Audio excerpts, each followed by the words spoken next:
Brigitte Lahaie, Sud Radio, le Love Conseil.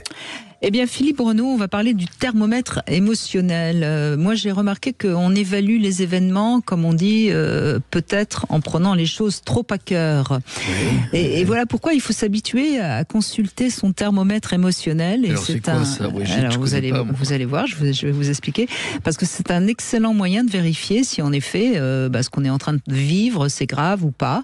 Donc, on va noter de 0 à 100. Alors, 0, c'est quand tout va parfaitement bien, qu'il fait beau, qu'il n'y a pas de nuages dans le ciel. Bon, c'est quand même assez rare qu'on passe une journée où il y a vraiment 0.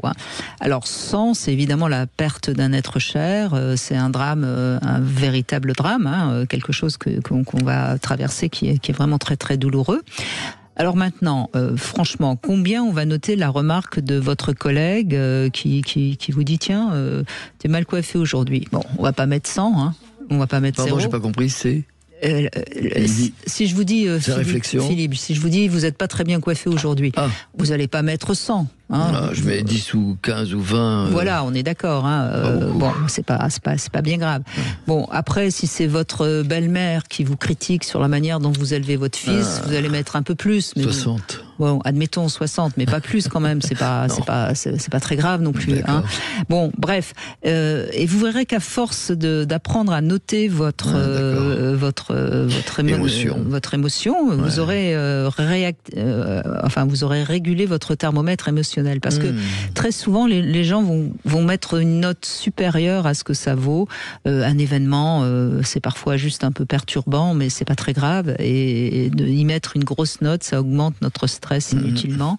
Et donc, voilà ce que je vous propose. Et puis après, vous pourrez créer votre thermomètre sexuel. Donc, ça consistera à noter sur 100 votre excitation. C'est pas mal, oui. Voilà. Mais c'est une bonne idée, mais non, je dirais que le thermomètre émotionnel, c'est très utile, je trouve, parce qu'on ne connaît pas la gradation. Je dis, tiens, j'ai des émotions. Mais elle est à combien ? Je trouve très très intéressant de se noter.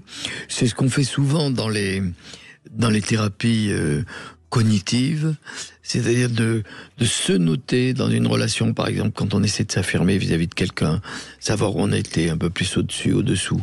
Et au niveau des émotions, c'est une très bonne idée. Moi, j'ai dit, il faut le faire breveter. On va s'en occuper.